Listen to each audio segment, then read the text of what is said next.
Wakitui, so we fanya mpango, si utukiretie employment. Steven Zioka, KTN, Kitui. And a family in Kitandi village, Kibwezi West constituency is frustrated after PCEA Kikuyu Hospital detained the body of their kin over 3.2 million shillings unpaid bill weeks after she died. This comes days after Justice Nixon Sifuna made a landmark ruling warning Mater Hospital against detaining a body over unpaid bill. And as Winfrey Owino reports, lawyer Shadrach Wambui says hospitals should invoke the Succession Act in such circumstances. In Kitandi village, about 50 kilometers northwest of Wote town in Makueni, we meet the family of 73-year-old Kinyenze Mulwa, wearing faces of distraught and uncertainty, not knowing when they will bury their loved one. Mulwa's wife, 68-year-old Maria, died on 9th of September while undergoing treatment at PCEA Kikuyu Hospital after being admitted at the facility on July 2nd as a referral case. At the time of her death, she had accrued a medical bill of 3.9 million shillings, but the Social Health Authority paid only 500,000, while the family raised 200,000. Sasa hiyo pesa nimetafuta nikakosa yote kabisa, na hakuna mali naweza kuuza. Kicheka ilikuwa na nyanya yangu na tukagawana. Sasa mimi niko na karibu eneka na hakuna mali naweza kuuza. Sasa tukakuwa tumeshindwa, tumeuza kila kitu, hakuna mahali pengine tunaweza pata hiyo pesa. Wakasema madaktari wa hapo na yule ambaye anasimamia mambo ya finance katika hiyo hospitali anaitwa Lawrence Moli, hatuwezi tukarelease huu mwili kabla mlipe pesa yote katika hiyo hospitali. Sasa tukasema mtakaa na mwili, sisi tumeenda juu hakuna mahali pengine tunaweza pata hii pesa. To make matters worse, morgue fees of 850 shillings daily continues to be imposed.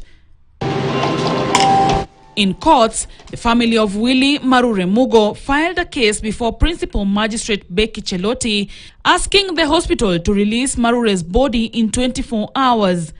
They do not know where to get the 3.2 million shillings. They do not even have a property that they can sell to get this money.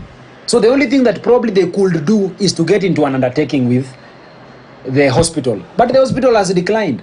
The deceased had a diabetic wound and fell ill, but when he was rushed to the hospital on August 27th, the facility recommended his admission to the intensive care unit, where he stayed for days before he died, leaving behind a medical bill of 3.6 million shillings.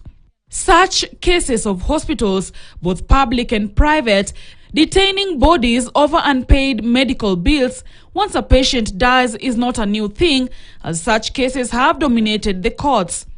We must ensure that we give. In June this year, Kirinyaga woman representative Njeri Maina tabled the Health Amendment Bill of 2025, which seeks to criminalize the practice of hospitals detaining deceased bodies as a means of recovering fees, ensuring dignity for the deceased and their families. The bill is still pending in the National Assembly. On September 23rd, High Court Judge Nixon Sifuna ordered Mater Hospital to release the body of Caroline Thangu Tito that had been detained for nearly 2 months over an outstanding medical bill of 3.3 million shillings. He termed the hospital's move as unlawful, contrary to public policy and an act of blackmail and coercion.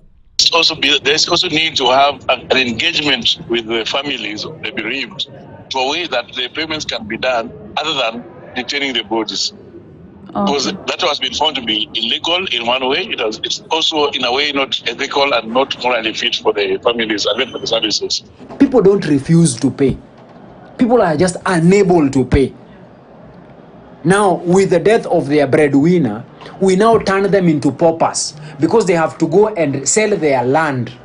They have to go and liquidate their properties to give to the hospital.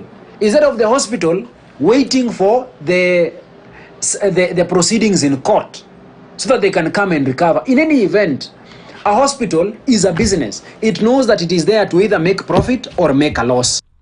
The Kenyan law stipulates that 3 things can be done to a dead body: burial, cremation, or used for medical studies. But even as the push to end the detention of dead bodies over unpaid bills intensifies through both legislative and judicial measures, it remains a test for hospitals to balance between humanity and business interests. Winfrey Owino, KTN. Thank you, Winfrey, for that report. But now let's go to